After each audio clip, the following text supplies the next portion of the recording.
Dandadan. This is Dandadan chapter 185. So you're the perp. Last we left off. Yeah. Ira, Colt-kun, Okaroon.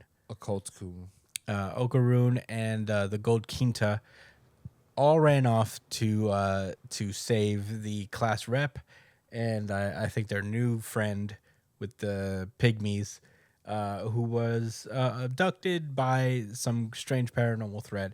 We find out that they are the headless dribblers, I think they're called. Yeah. It's headless basketball players that steal people's heads, by decapitate people spiritually by slam dunking them headfirst into a basket, thus separating their bodies from their heads in a spiritual sense, where they're not literally beheaded and there's blood gushing everywhere. They just remove their heads and now they're floating in space. It is simultaneously the goofiest and most brutal fighting style I've ever seen, because they don't just dunk, they dunk hard. It's pretty crazy. But they managed to save the class rep, and she was able to activate her abilities, which controls gravity, and her and Ira are teaming up. So, Ira asks that whether she can make her attacks honorably broader, and class rep doesn't know if she could actually do that, because apparently her range of effectiveness is fixed. Honorably. Yeah. She's so weird. Yeah.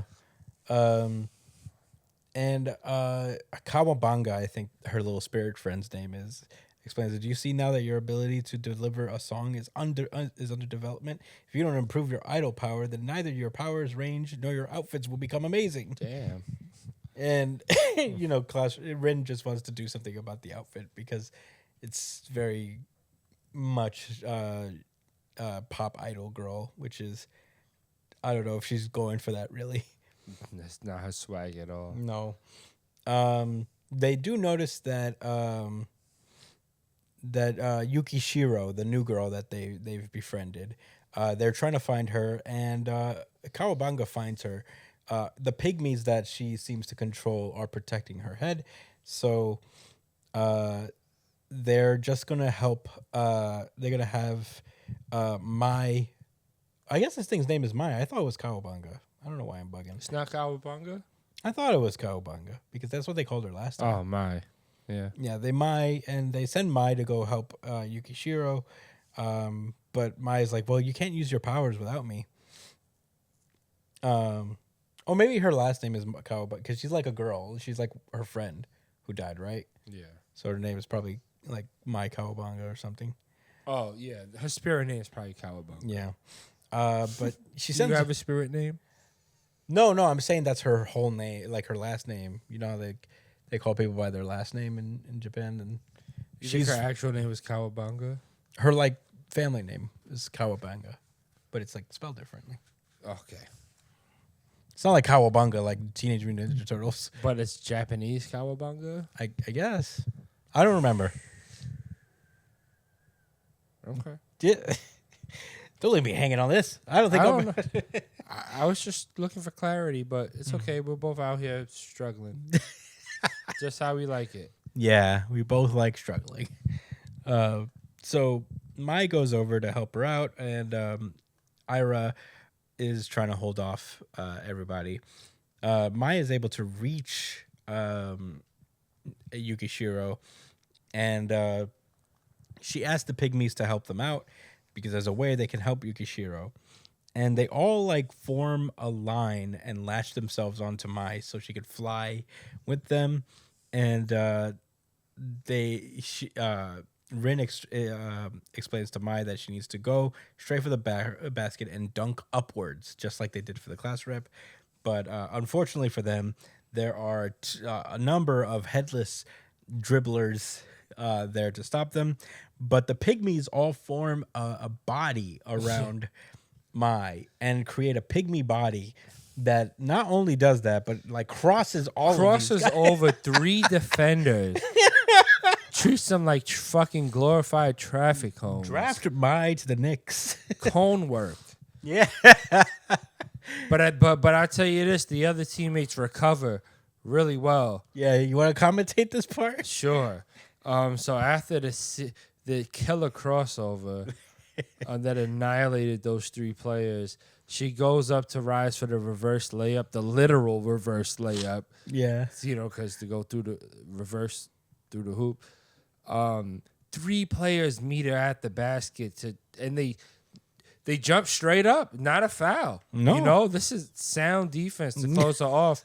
But she uses trickery and sleight of hand to manipulate the pygmies and have them go under the people and go straight up and through the basket. And Yukishiro's body is revived. Yukishiro, that's one of my favorite characters, and I remembered their name. Did you? Want to plead the fifth? All right. So, yeah, what was you saying? So, yeah, Yukishiro's back. Her body's back, but the headless dribblers are not giving up. They're trying to get that sick rebound. They're trying to get the offensive rebound. They're not giving up on the play. These guys are good. They're good, man. They're like the disciplined. They don't give up the easy. They didn't keep their head down after seeing their teammates get fucking brutally denied. Yeah. Like eviscerated. Yeah. They got crushed good for them, man. out of their souls. Yeah. But before they could catch Yukishiro, Ira comes in and rescues both Rin and Yukishiro. They are chest passing heads over to them at maximum velocity.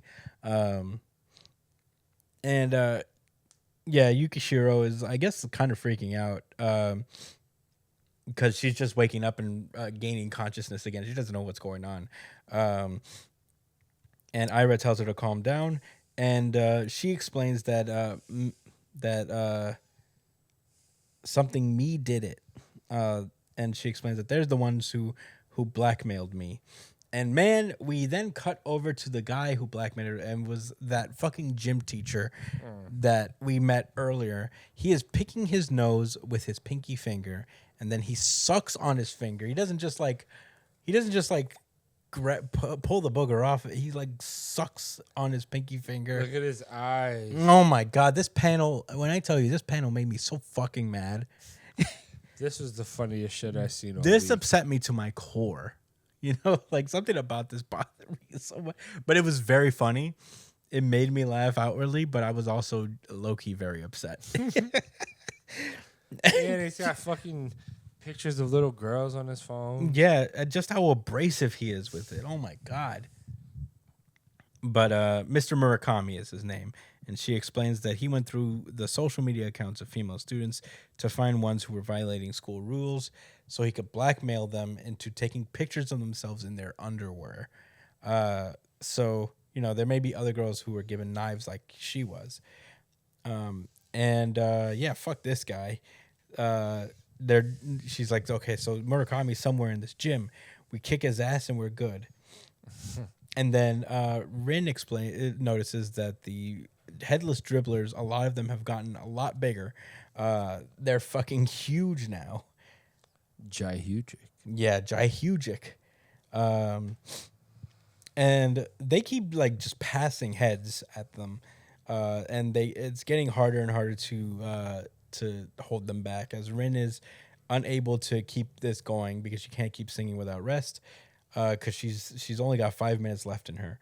The situation is looking super duper dire.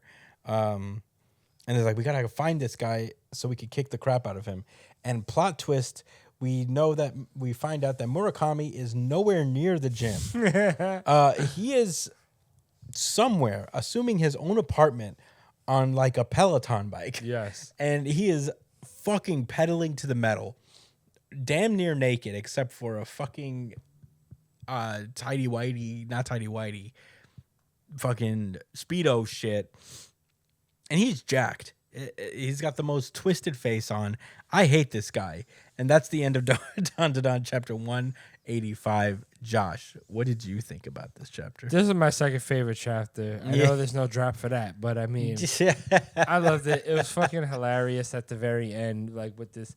I don't remember this gym teacher from before. He's a new character. We only really saw him like one time where he was trying to like hit on one of the other teachers. Oh. And he seemed to be a nice guy about it. Oh, yeah. Yeah, it was a brief moment, but it turns out he's a fucking bad guy this whole time. Yeah, he sure is. Look at that. Oh, my God. Blackmailing fucking high school girls. I don't know what the fuck to say. Honestly, like this was a exciting and fun chapter. Like the enemies they're fighting, it's like hard. It's like, how could you take it serious? But you do because it's intense. Yeah, it's genuinely like a threat. Yeah. We waxed poetic last time about the pink haired girl with the long hair. Ira. How like I don't know what the general community says about her and stuff, but she's one of the best characters in the series. She holds it down. She's really strong. She takes a beating, and I appreciate her kind of being the leader in this scenario. I really like that they implied that the student president, the class rep, that her power has a lot more potential to it. It definitely will grow. And damn, is this a new person? A new person we're adding to the roster, Miss Pygmy? Yeah, I would think so. Yeah, that's cool. Miss Pygmy. Yeah, she's dope. I mean, I don't know anything about her, but she's like she's like Bella but cool. Yeah, we had that whole arc with her where, you know, she was like the bad guy for a minute. Yeah, she's like creepy. She's like a shy Wednesday. Yeah. You know, it's dope. Cool aesthetic.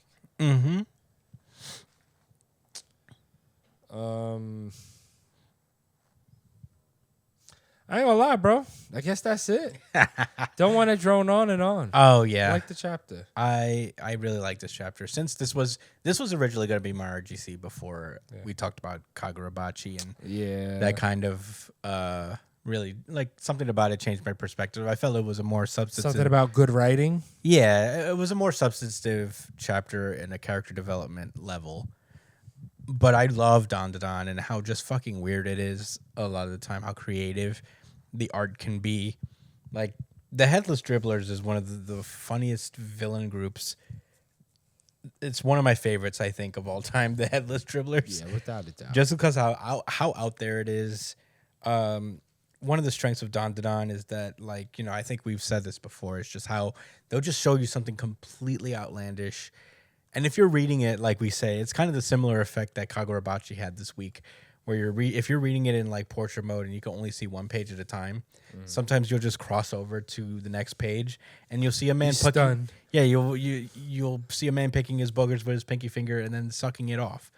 Yeah, that's its own page. Yeah, you're like, what the fuck? Yeah, so it's intense, and he does this constantly. He's kind of a master of it, and he's such a crazy good artist that, you know, it never really gets old ever.